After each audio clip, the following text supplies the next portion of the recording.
It was circulated online. And ang daming nag-message, naawa sa amin. Ang daming umiyak sa story ko. Sa mga hindi pa nakapanood nun, it was a story about my dad. So my dad was a policeman in Davao City. And I am very proud of him. He was a policeman na napatay po ng mga kriminal, ng mga gang, ng mga drug addict. It was during, it was like, nag-conduct siya ng curfew sa mga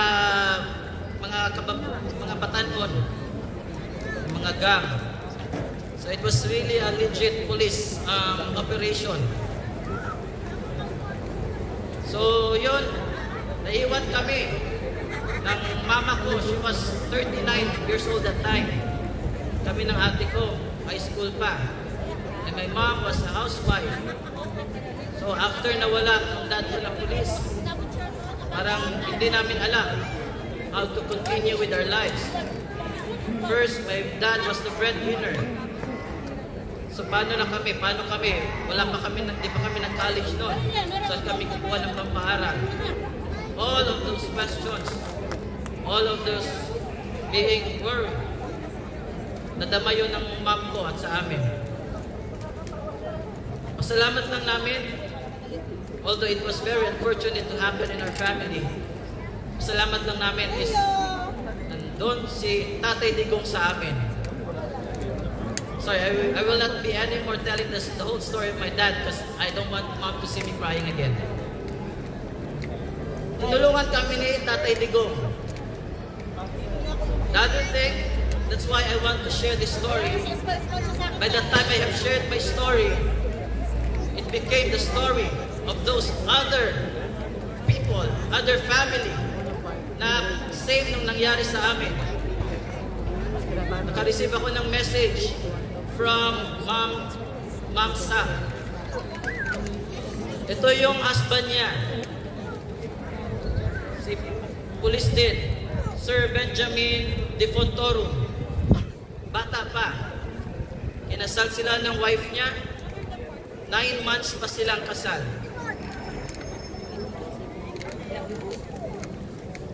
They're very in love with each other.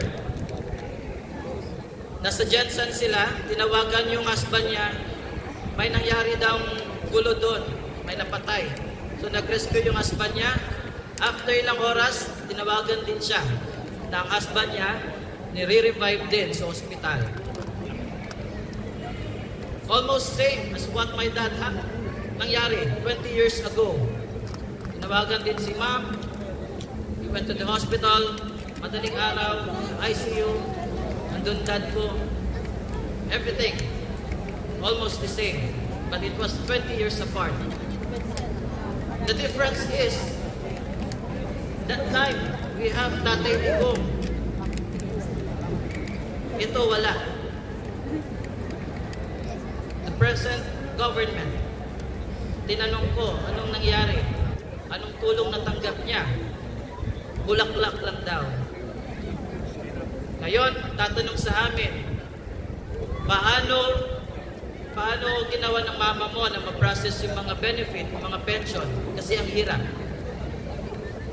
This time, mahirap din. Mabalik-balik si mama sa barracks. Because we're just a simple family. No connections at all. Hindi kami pinapansin. Nung pumunta kami kay Digong, tumawag si Digong. Asikasuhanin ninyong byuda.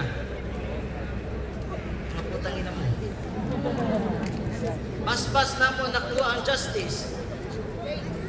Nakakuha aming mga tabang. Mauna ang natabang sa mo ni Digong. Nawala sa mga bagong nahitabok karon.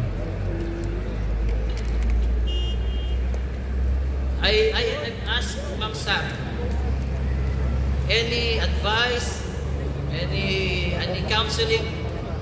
Because aside from financial and all, it's about the fear, being worried. Sabi niya, wala. At that time,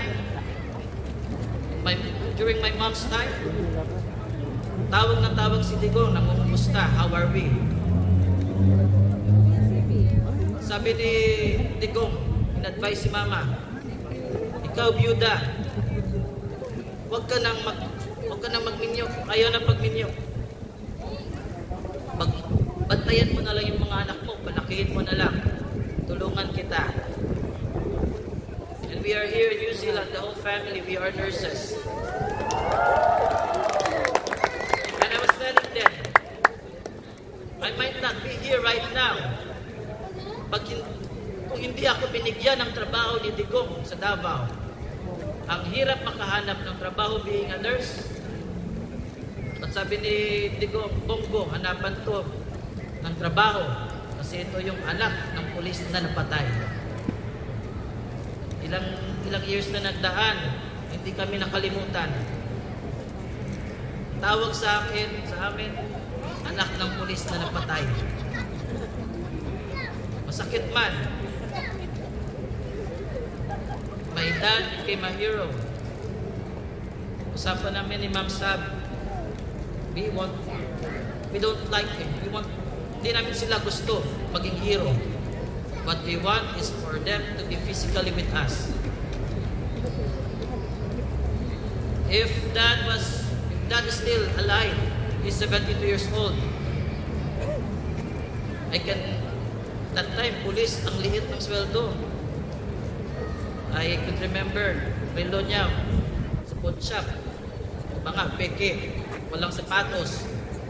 But now, I think I can buy him shoes, mga relo. But I can't do it anymore. That's the reality that they have taken away from us. There was the respect given, but as the family, we cannot bring it back. The reality that we can... So, sarap sana dalhin dito si Papa sa Queenstown. Hindi niya na-feel yun. So yun, yung mga memories, yun yung mga plans namin na hindi na pwedeng gawin. And now, hindi ako mga away. Hindi ako mga away sa kanila. I will just have a question.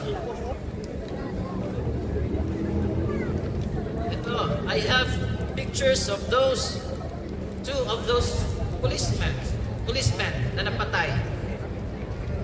To Attorney Leila de Lima, yung mga pare na nandoon sa Kongreso, nandoon sa Senado, na naglilista ng mga biktima ng EJK. Sinasabi si Digong daw nun. And they have submitted those papers sa ICC.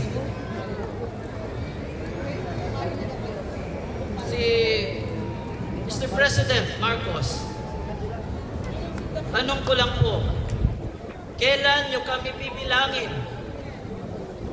Mga media, kailan nyo kami i-interviewin? Mga pare, kailan nyo kami magdarasal? Kailan nyo kami tatanungin kung naging okay ba kami? Kasi hindi namin yun nadarama. Hindi namin yun naranasan.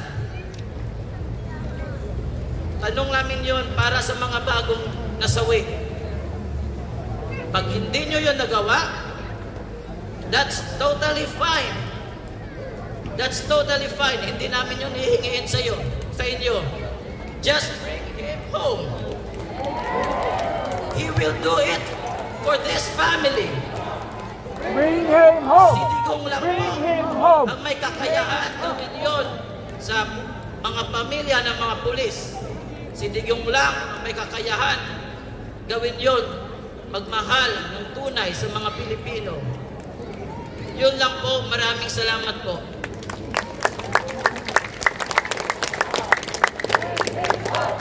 Bring him home. Bring him home. Bring him home. Pero okay na daw kay tatay kasi may Coke Zero daw sa hay. I've been watching